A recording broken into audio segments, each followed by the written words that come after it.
1 Coríntios, capítulo 6, do versículo 1 ao versículo 11.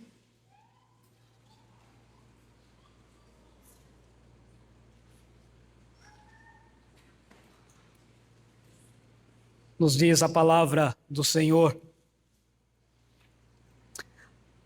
aventura-se algum de vós, tendo questão contra outro, a submetê-lo a juízo perante os injustos e não perante os santos?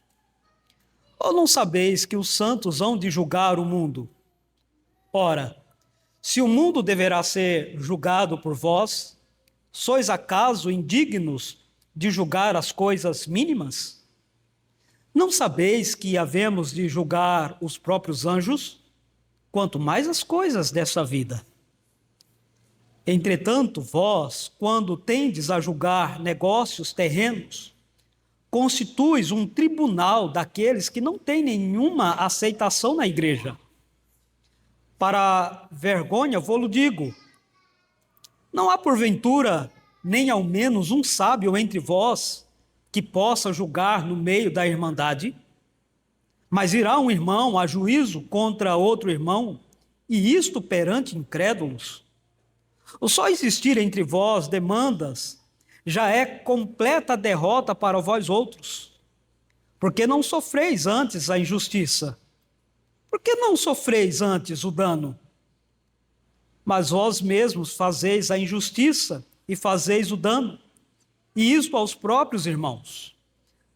Ou não sabeis que os injustos não herdarão o reino de Deus? Não vos enganeis. Nem puros, nem idólatras, nem adúlteros, nem efeminados, nem sodomitas, nem ladrões, nem avarentos, nem bêbados, nem maldizentes, nem roubadores herdarão o reino de Deus.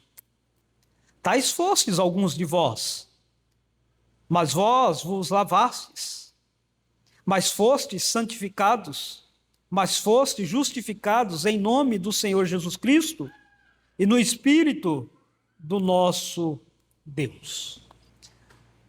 Na mensagem de hoje, nós aprenderemos sobre comportamentos que precisamos evidenciar na nossa caminhada cristã, comportamentos que têm a ver com viver o Evangelho de Jesus, seguir o Evangelho de Jesus. Como igreja que somos, pertencentes ao povo de Deus que somos, Ele tem nos instruído, nos direcionado, para que nós não percamos o foco, que é exatamente vivermos para a glória do Senhor. Temos aprendido que fazer parte da igreja de Cristo Jesus é fazer parte de algumas missões, como salvos, como redimidos, como lavados pelo sangue do Cordeiro. E nós veremos uma das missões que temos diante do Senhor como pertencentes à igreja de Cristo Jesus. Capítulo 6 de Coríntios dá sequência à narrativa ou descortinar dos problemas que estavam dentro da igreja. Há uma série de problemas que o apóstolo Paulo vai destacar. Já vimos no decorrer das exposições alguns.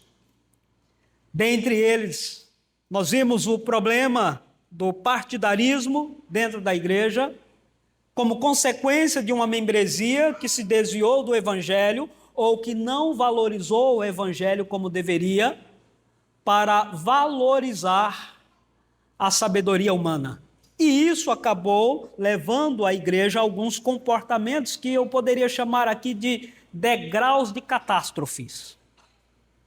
A igreja está vivenciando um degrau ou vários degraus de catástrofes, um atrás do outro.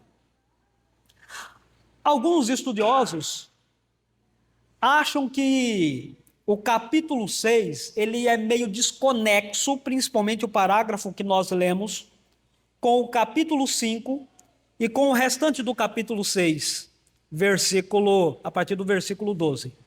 E por isso alguns até acreditam que o problema que Paulo está tratando aqui, do versículo 1 ao versículo 11, é ainda a continuação do assunto que foi tratado, exposto pelo pastor Diego no sermão anterior. Há comentaristas que defendem que o que está acontecendo aqui é que o pai cujo filho se relacionou com a esposa dele está levando o filho ao julgamento, a um tribunal. Não é esta a situação aqui.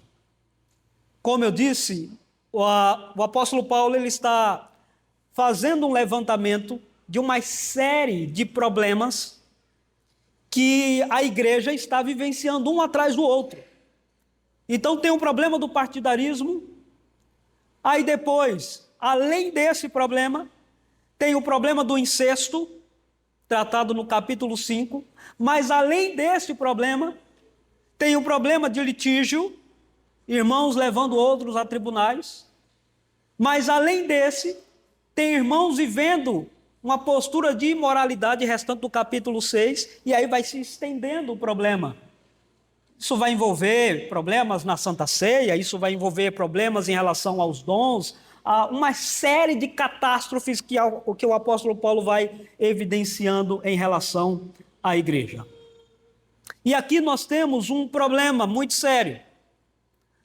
O problema está relacionado com membros resolvendo questões, ao que parece, questões que envolvem finanças, que envolvem patrimônios, que envolvem bens, aos tribunais.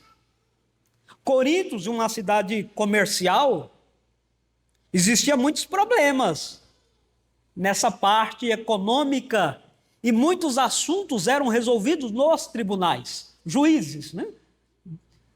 Se reunindo para darem os pareceres, fazer os julgamentos, de vez em quando rolava alguns subornos, quem pagasse mais ao juiz, ele dava causa favorável àquela pessoa, e esse tipo de pensamento está entrando agora dentro da igreja, e a nossa intenção aqui não é tentar decifrar, descobrir que tipo de problema em si. O que é que eu quero dizer com isso? É porque alguns querem falar o seguinte: o problema aqui é irmão que está devendo a outro irmão? O problema aqui é irmão que está defraudando terreno? O problema aqui é irmão que está fazendo o seu requerimento de alguma herança? O problema aqui é mercadoria, é comercial? Qual que é o problema? O texto não nos esclarece, mas o que é evidente para nós é que o problema tem a ver com questões de finanças, de direitos, de patrimônios. De alguma forma, dentro da igreja, alguns irmãos estavam entrando em conflitos por causa de patrimônios. E como é que nós vamos resolver isso? Vamos resolver como a cidade de Corinto resolve. Vamos procurar os juízes de Corinto para que eles deem o parecer e resolva o dilema ou o nosso dilema. Paulo então vai mostrar para a igreja que esse tipo de comportamento era extremamente nocivo. Esse tipo de comportamento estava levando a membresia da igreja, que ele chama dos salvos, lá no versículo 11, dos justificados. Ele vai dizer que esse comportamento, de uma forma geral, estava prejudicando a missão da igreja, de como salva, que era, os pertencentes salvos, a missão de proteger a reputação da igreja, e reputação da igreja aqui, entendemos o corpo de Cristo. O apóstolo Paulo diz: está errado. A forma como vocês estão agindo está errado. E a gente precisa corrigir isso. Então vamos entender. como o apóstolo Paulo argumenta sobre mais um problema que a igreja está vivenciando e quais lições nós aprenderemos aqui com esse texto.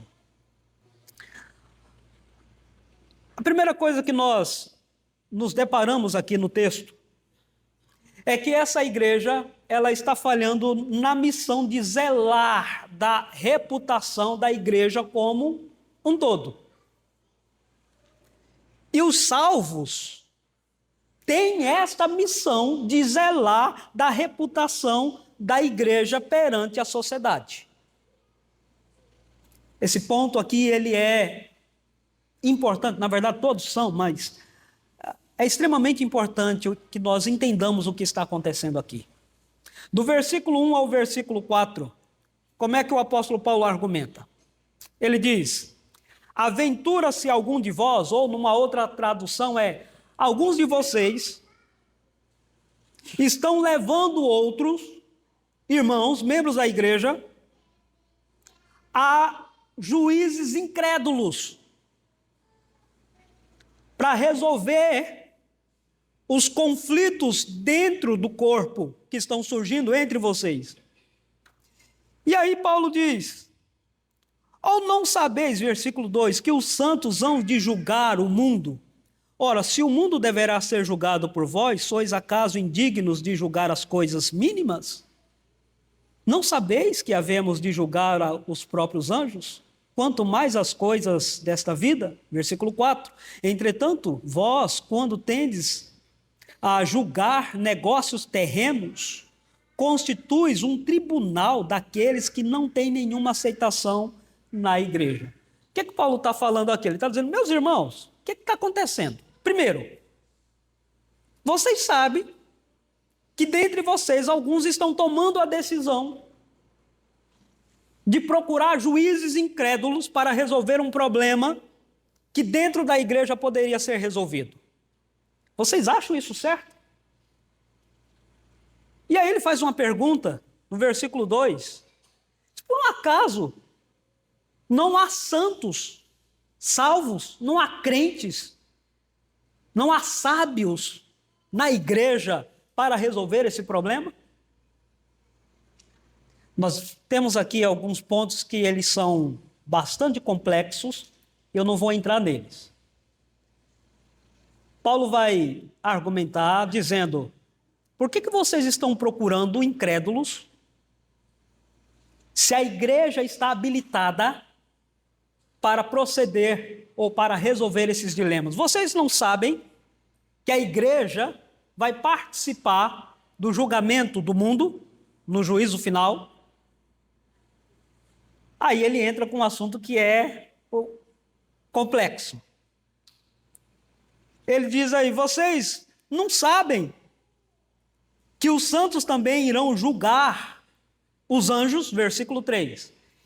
Eu não vou entrar aqui pelo menos nesse momento, no debate que tipo de anjos Paulo está falando aqui. Porque os estudiosos, eles têm buscado entender de que Paulo está falando, embora o consenso da maioria dos estudiosos é que Paulo esteja falando que a igreja irá participar do julgamento dos anjos caídos, dos demônios. Esse é o entendimento geral que se tem. Mas há quem defenda que, na verdade, Paulo está falando que a igreja vai julgar todos os anjos. E há quem entenda que, na verdade, Paulo está falando que Corinto acreditava que existiam anjos, guardiões da cidade, e que a igreja iria julgar esses anjos. Como nosso objetivo não é esclarecer o que a própria Bíblia não esclarece, porque o que Paulo, na verdade, está falando e o ponto central de Paulo vocês não sabem que a igreja será usada para julgar seres superiores? E vocês acham que a igreja não tem condições de julgar coisas mínimas, pequenas?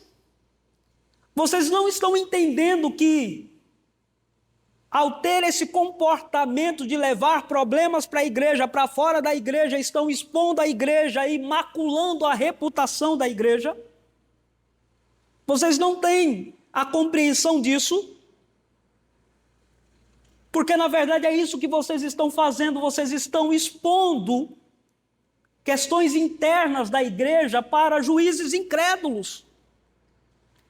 E poderíamos até ir um pouco mais a fundo, em que Paulo estaria talvez indagando a igreja, dizendo, por um acaso, os juízes deste mundo, os juízes de Corinto, o tribunal da sociedade, por um acaso vocês acreditam que eles serão mais justos do que os santos que estão na igreja, por mais simples que seja o irmão ou os irmãos que irão fazer parte desse tribunal para tratar do problema que está entre vocês?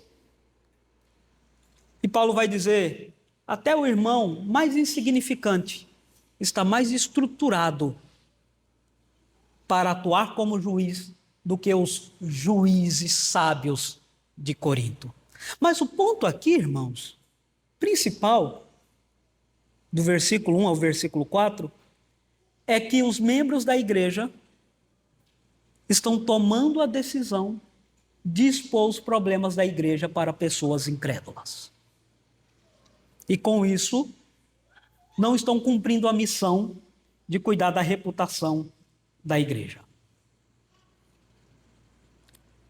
Vamos fazer aqui uma breve reflexão. Porque, trazendo aqui para a nossa realidade, não é muito comum, embora exista, mas não é muito comum nós vermos membros da igreja levando o outro na justiça comum. O caso tem que ser muito sério, às vezes acontece, mas não é muito comum. Então nós poderíamos dizer o seguinte, esse ponto aí não serve para nós. O ponto aqui não está limitado ao fato de levar irmãos aos tribunais seculares. O ponto aqui está no fato da membresia expor a igreja.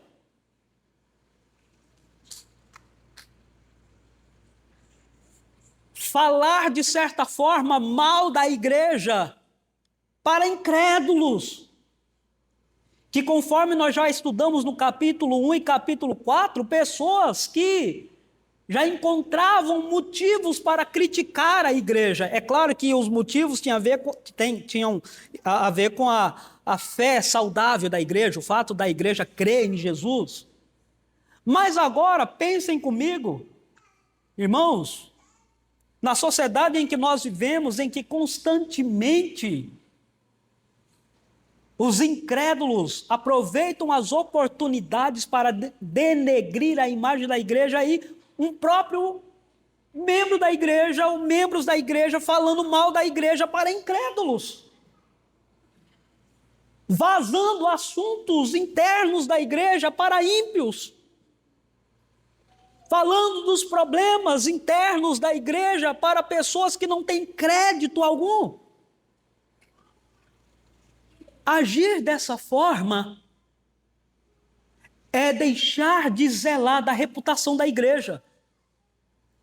Isso não quer dizer que não devamos tratar dos problemas da igreja, de corrigir os problemas da igreja, de falar das falhas da igreja. Devemos. O ponto aqui não é esse, o ponto aqui é acreditar que expor a igreja vai trazer algum benefício para a comunidade cristã, para o corpo de Cristo.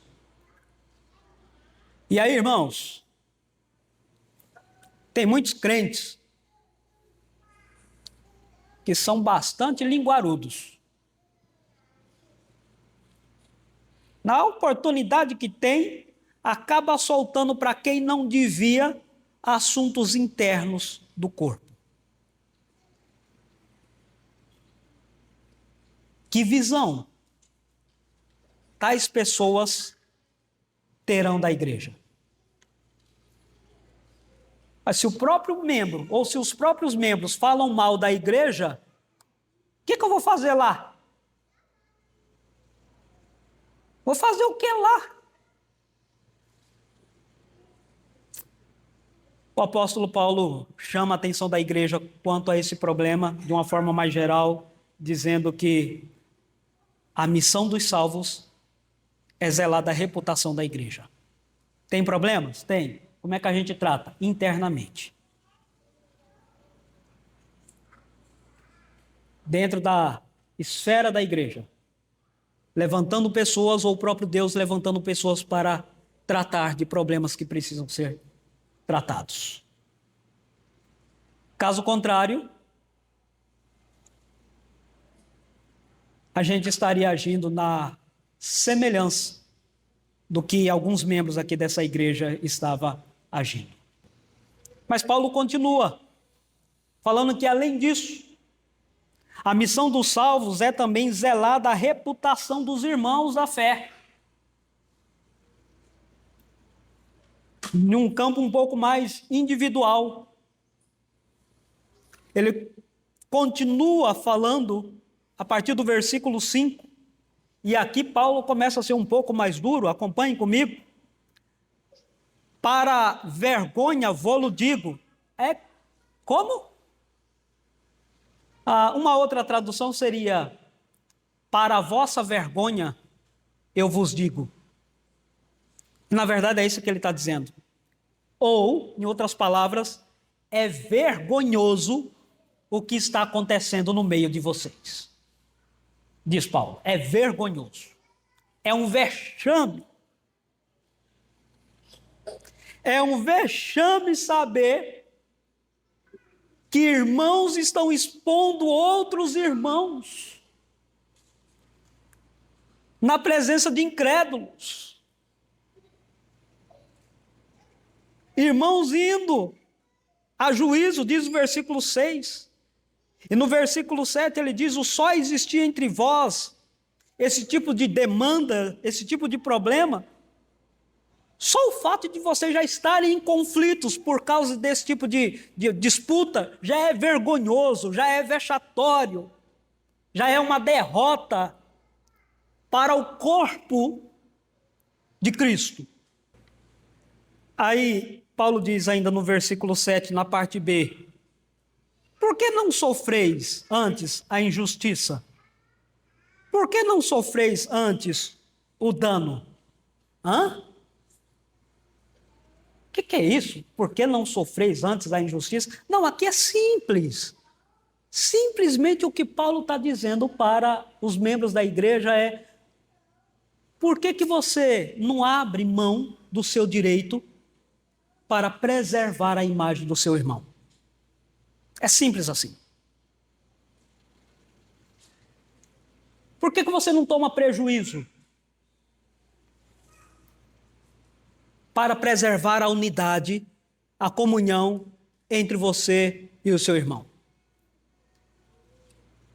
Mas vocês preferem expor o seu irmão perante incrédulos para satisfazer o seu direito pessoal.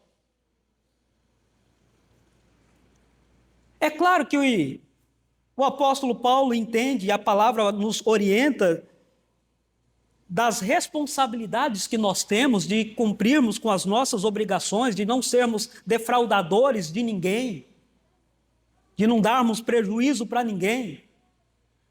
Quem deve tem que pagar. Mas a questão aqui está além disso. A questão aqui está no fato de não se entrar num acordo, ao invés de tentar chamar alguém da igreja, um sábio da igreja, um santo da igreja, um irmão da igreja para resolver o problema, ou ajudar a resolver o problema. O que esses membros estavam fazendo, ou alguns desses membros? Expondo o irmão, o problema, perante a sociedade. E aí nós temos, a partir do versículo 8 até o versículo 10, o apóstolo Paulo dizendo assim, mas vós mesmos fazeis a injustiça e fazeis o dano, e isto aos próprios irmãos. Ou não sabeis que os injustos não herdarão o reino de Deus? Não vos enganei. Nem impuros, nem idólatras, nem adúlteros, nem afeminados, nem sodomitas, nem ladrões, nem avarentos, nem bêbados, nem maldizentes, nem roubadores herdarão o reino de Deus. O que Paulo está dizendo aqui é o seguinte: meus irmãos, vocês estão lutando para não terem prejuízo por causa de uma demanda com o irmão e não estão prestando atenção que vocês estão causando prejuízo moral, ético, sobre a vida de outro irmão. Versículo 8. Aí ele diz: vocês estão cometendo injustiça. São salvos, mas a conduta de vocês é uma conduta de injustiça. E aí Paulo diz: presta atenção, viu? Os injustos não herdarão o reino de Deus. Vocês acham que é só esse grupo aqui de pecados que é listado no versículo 9 e versículo 10? Não, não é só essa turma, não. Quem pratica a injustiça também terá que comparecer perante o juiz de Deus no juízo final. Vai ter que prestar contas. O contrário também é verdadeiro. Quem abrir mão do seu direito para preservar a honra do irmão, está demonstrando um ato nobre e também está demonstrando pertencer à vida eterna. Nós não somos perfeitos. Nós somos falhos. Nós somos pecadores. Mas não é saudável para a vida cristã, para a vida da igreja, a gente chegar lá no nosso ambiente de trabalho e falar do pecado ou da falha do nosso irmão da fé. Não quer dizer que a gente tem que passar a mão pela cabeça dele ou dela. Se ele está em pecado ou se ela está em pecado, tem que ser tratado. Mas o tratamento é interno. O assunto é tratado na esfera da comunidade, do corpo de Cristo. Esse é inclusive o princípio que Jesus estabelece lá em Mateus capítulo 18, a partir do versículo 15. No entanto, irmãos, existem aqueles que na oportunidade que têm, abre a boca, fala do irmão, fala da irmã. E se já é errado falar para irmãos, falar mal do irmão para irmãos, pior ainda é falar do irmão para incrédulos. Expondo as dificuldades do irmão para aqueles que aproveitam as oportunidades, mais uma vez, para criticar a igreja. Os salvos, eles têm a sabedoria de zelar do nome do irmão. Vou falar uma coisa aqui, irmãos, para nós. Nem sempre a gente consegue, né? Quando ouve alguém falando de outro, a gente consegue dizer: meu irmão, vamos parar? A gente vai alimentando, né? Quem sabe ajuda. Não, ainda está lá. Além desse problema, tem mais esse. Você nem sabia desse aqui, ó. E não, você tem uma lista de 10 itens? Eu tenho mais uma outra lista. Vamos compartilhar a lista de pecados do nosso irmão. Isso não é zelar da reputação do irmão da fé. É agir como alguns membros da igreja de Corinto estavam agindo. E Paulo diz: está errado. Está errado. Deus não aceita. E por fim, Paulo chega no ponto principal, aqui no versículo 11. Ele fala que esse problema que está na igreja está resultando numa exposição pública na sociedade sobre a vida da igreja, os problemas da igreja perante incrédulos. Em segundo lugar, ele fala que também, não apenas a igreja como um todo, mas essa conduta está expondo as dificuldades, os problemas do irmão para a sociedade. Ele diz, está errado. Mas o ponto principal é que os salvos têm a missão de zelar da obra da redenção concedida por Cristo.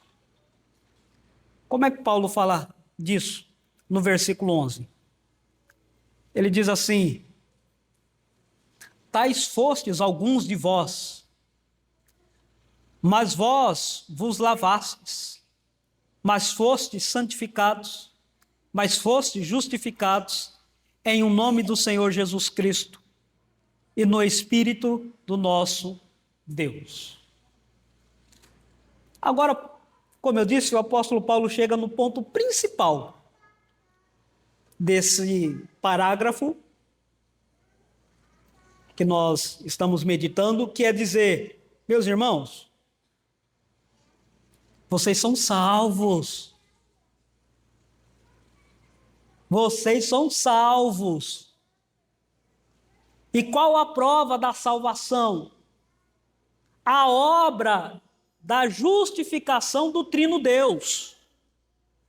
Ele diz, olha, vocês foram alcançados pela obra de Jesus, do Espírito Santo e do próprio Deus, que atuou e atua na vida de vocês. E é importante, irmãos, destacar aqui, principalmente, os verbos santificados e justificados, que está na voz passiva, dando a ideia de que essa santificação e esta justificação foi dada pelo Trino Deus.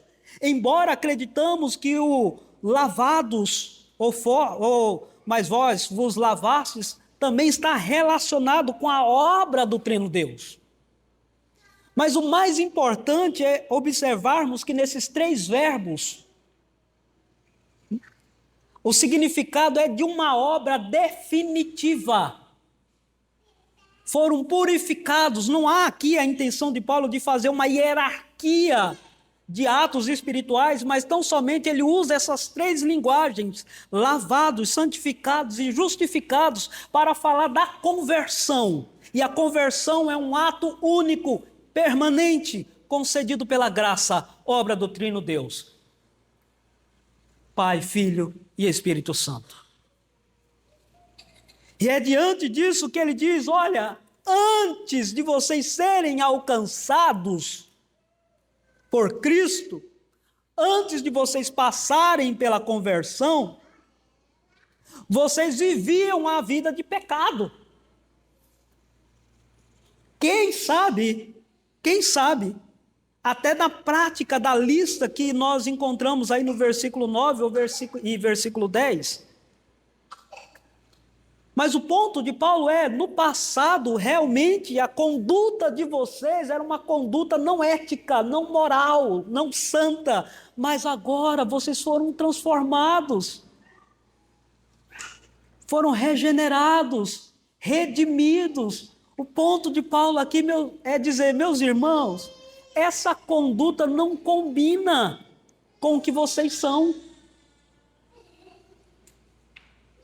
Essa forma de proceder não combina com a obra de Cristo. E esta conduta que vocês estão tendo está manchando a obra do Trino Deus. O ponto aqui, irmãos, é o que a sociedade pensaria do membro ou pensaria da igreja ao ver a igreja ou tais membros se comportando de forma inadequada? Qual é o pensamento? Vamos pegar o caso, vamos pensar aqui um membro da igreja. Ele está vivendo aí afora de forma não bíblica. Ele diz que é salvo, mas não está vivendo como salvo. E os vizinhos ali o conhecem. Qual é a visão que esses vizinhos incrédulos vão ter desse irmão? Eles vão falar o seguinte: eu sei que a sua igreja é uma igreja séria, você não. Você, eu estou vendo que é um terrível pecador, você não está vivendo a vida que você professa, ou a fé que você professa. Mas eu sei que a sua igreja é uma igreja séria. Não, irmãos, infelizmente não é assim que acontece. Aí, por que eu vou fazer parte de igreja? Se Jesus não dá jeito nem nessa peça aí, por que eu preciso de Jesus? É melhor eu ficar no mundo mesmo. Meus irmãos, esta é a consequência inevitável. A má conduta dos crentes não macula apenas o nome da igreja, não macula apenas o nome do crente, mas acima de tudo a obra de Cristo. Porque no resultado final, a crítica que as pessoas ou que os incrédulos fazem, a igreja está fazendo ao cabeça da igreja, que é Cristo Jesus. E é uma forma de dizerem: esse Cristo é fraco. E eu vejo a fraqueza desse Cristo, ou dessa obra da redenção, isso num pensamento incrédulo, ainda mais nos nossos dias, ao ver o mau comportamento desse que diz ser salvo, mas a sua conduta não é a conduta de salvo. É por isso que Paulo diz: não combina com vocês. Vocês são salvos. E viver dessa forma, estão maculando, deturpando, contribuindo para que a obra de Jesus Cristo seja deturpada na visão dos incrédulos.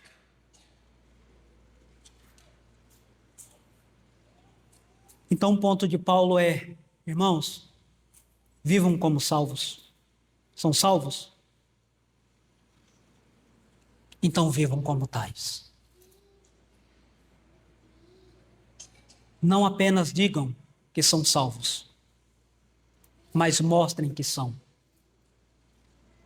através da conduta, da forma como vocês tratam a igreja, da forma como vocês tratam um ao outro, mas acima de tudo, da forma como vocês tratam a Cristo, ao Espírito Santo e ao Pai eterno.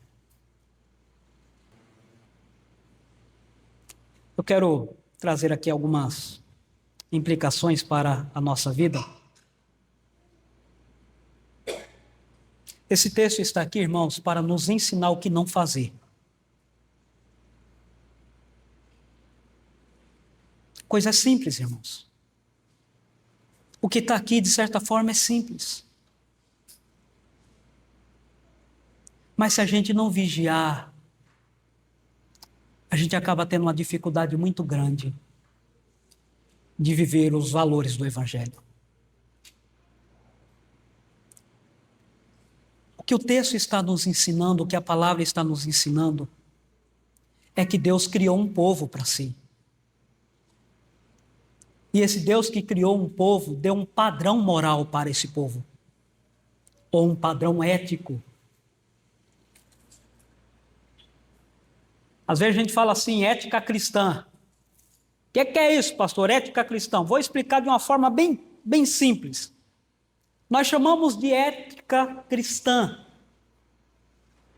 a conduta que nós temos, os princípios que nós temos à luz das Sagradas Escrituras. Se queremos entender sobre ética cristã ou os valores de Deus, lembremos dos 10 mandamentos, em que Deus diz assim: o meu povo é diferente. E como é que eu vou mostrar que o meu povo é diferente? Eu vou dar mandamentos que diferenciam o meu povo de outros povos. Mas o povo fracassa no Antigo Testamento, porque deixa de valorizar os valores de Deus, os princípios de Deus. Quando nós chegamos no Novo Testamento, nós nos deparamos com o Sermão do Monte, chamado Sermão da Montanha, por alguns, em que mais uma vez Cristo diz: eu vim edificar a minha igreja, e a minha igreja tem um padrão de vida, tem uma conduta de vida, e ela precisa viver nessa conduta, viver nesse padrão. Porque a minha igreja tem que ser diferente. Tem que viver os valores, os princípios que Deus já estabeleceu no Antigo e Novo Testamento. E agora, encerramos essa mensagem especificamente, dizendo que a igreja de hoje, nós hoje, estamos debaixo de um padrão de Deus. Ele nos salvou e nos deu princípios para que através desses princípios haja uma boa conduta na nossa vida. E quando nós falhamos em vivermos essa conduta de Deus, esses princípios de Deus, nós acabamos falhando na nossa missão de zelar do nome da igreja, de zelar do nome do irmão, mas acima de tudo de zelar do nome de Deus. Esse texto está aqui para nos ensinar o que não devemos fazer. E o que não devemos fazer é viver uma conduta não sábia. A conduta de expor questões internas publicamente perante incrédulos, dificultando ainda mais a obra missionária, a obra evangelística, o nosso testemunho. Que o Senhor nos livre desses erros. E em nome de Jesus, quando você pensar em falar de alguém, lembre do que Jesus requer de você. Nós temos outra conduta. E é por ela que devemos ser regidos. Para a glória e honra do Senhor Jesus.